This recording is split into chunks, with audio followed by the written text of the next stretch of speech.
Philippines' most viral X video na pinanood at pinagpiestahan ng milyong-milyong Pilipino. Isa ka ba sa nakapanood ng kanilang careless whisper scenes? Pinanood mo ba ito ng paulit-ulit? Ang iyong kasagutan ilagay sa ating comment section.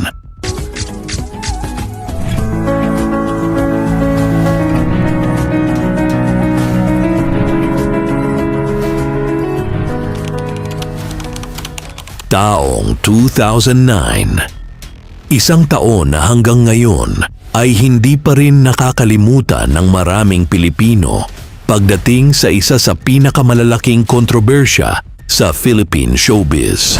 Sa panahong hindi pa uso ang TikTok at nagsisimula pa lamang sumikat ang social media, isang issue ang biglang sumabog at naging laman ng halos lahat ng programa sa telebisyon, radyo, pahayagan, at mga website. Sa loob lamang ng ilang araw, ang mga pangalan nina Hayden Ko, Katrina Halili, Maricar Reyes, at Vicky Bello ay naging sentro ng usapan sa buong bansa. Mga tol at misis, nagsimula ang lahat nang kumalat online ang mga pribadong video na hindi inilaan para sa publiko. Dahil sa mabilis na pagpapasa ng mga file sa internet at iba pang digital platforms noong panahong iyon, umabot ang usapin sa halos bawat sulok ng Pilipinas. Ang naturang video ay pinagpiestahan at pinagjabulan ng mga manyakuls na kalalakihan gaya mo, gaya ko, at gaya nating lahat. Hindi nagtagal ay naging pambansang balita ang insidente at naging paksa ang totnakan ng isang makisig na doktor at ang dalawang artista na nagpalaki sa mga batang millennials na umabot hanggang sa Senado. Milyon-milyong Pilipino ang nakatutok sa bawat bagong balita. Ang mga talk show, news program at entertainment segment ay halos araw-araw na nagbibigay ng update tungkol sa issue. Dahil dito, naging isa ito sa mga pinaka-pinag-usapang pangyayari sa kasaysayan ng lokal na showbiz. Sa gitna ng kontrobersya ay si Hayden Ko. Kilala noon bilang isang doktor at television personality, mabilis na nabago ang direksyon ng kanyang buhay. Dahil sa matinding batikos ng publiko, ay naapektuhan hindi lamang ang kanyang imahe, kundi maging ang kanyang propesyon. Dumaan siya sa mga legal at profesional na proseso habang sinusubukan niyang harapin ang mga naging bunga ng kontrobersya. Ngunit kung may isang taong labis na naapektuhan, marami ang nagsasabing isa rito, si Katrina Halili. Isa siya noon sa pinakasikat na aktres sa bansa at sunod-sunod ang kanyang mga proyekto. Gayunpaman, matapos ang insidente, kinailangan niyang harapin ang matinding emosyonal na pagsubok at ang walang tigil na atensyon ng publiko. Sa mga panayam noong panahong iyon, ibinahagi ni Katrina ang hirap na kanyang pinagdaanan. Gayunpaman, sa halip na tuluyang sumuko, pinili niyang bumangon. Unti-unti siyang nagbalik sa telebisyon at mas pinili niyang ituon ang kanyang oras sa kanyang pamilya at sa pagpapalaki sa kanyang anak. Hindi naging madali ang kanyang pagbangon, ngunit ipinakita niyang posible pa ring magsimula muli kahit matapos ang isang napakalaking kontrobersya. Hanggang ngayon, paminsan-minsan ay napapanood pa rin siya sa iba't ibang programa at nananatiling aktibo sa social media, kung saan mas madalas niyang ibinabahagi ang mga simpleng sandali kasama ang kanyang pamilya. Hindi rin nakaligtas sa paningin ng mga mabubugling mata ng mga kalalakihan si Maricar Reyes. Isa siyang doktor bago tuluyang pumasok sa mundo ng showbiz. Nang madamay ang kanyang pangalan, marami ang nagtaka kung paano niya haharapin ang napakalaking pagsubok na iyon. Sa halip na magtago habang buhay, ay pinili niyang harapin ang sitwasyon at magpatuloy sa kanyang buhay at karera.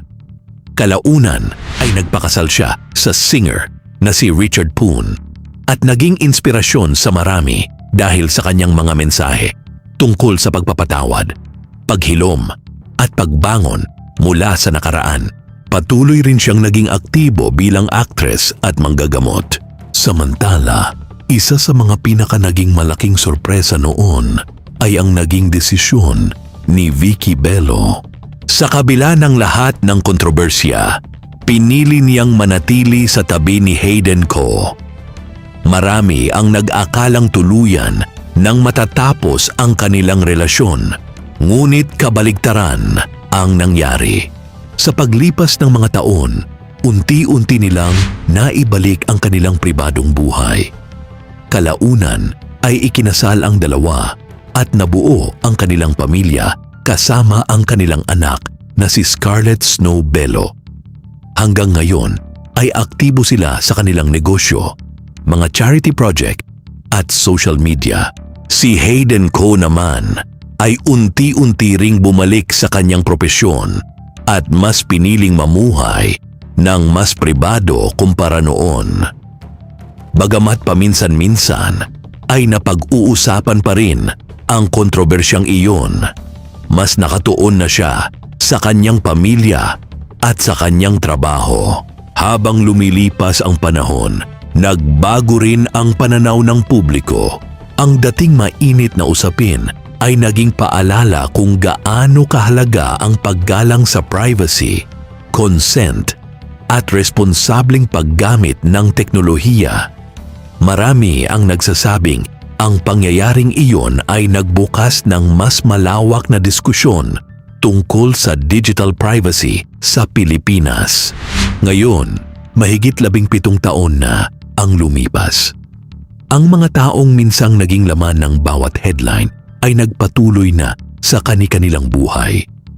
Ang ilan ay nananatiling aktibo sa industriya, habang ang iba naman ay mas piniling mamuhay ng tahimik kasama ang kanilang mga mahal sa buhay. Sa huli, ang kwentong ito ay hindi lamang tungkol sa isang kontrobersyang minsang yumanig sa buong bansa. Isa rin itong paalala na ang mga pangyayaring naging laman ng balita ay may tunay na epekto sa buhay ng mga taong sangkot sa paglipas ng panahon. Maaaring maghilom ang mga sugat, ngunit ang mga aral tungkol sa paggalang sa pribadong buhay at responsableng paggamit ng teknolohiya ay nananatiling mahalaga hanggang ngayon. Ano ang inyong masasabi sa kontrobersyang minsang yumanig sa Philippine showbiz? Sa tingin ba ninyo, sapat na ba ang panahon upang tuluyang makapagpatuloy ang lahat ng mga taong nasangkot? At sino ang pinakamagaling sumayaw sa kanilang tatlo? Ibahagi ang inyong opinyon sa comment section at huwag kalimutang mag-like, mag-share at mag-subscribe para sa mas marami pang kwentong showbiz at mga pangyayaring minsang naging usap-usapan sa buong bansa.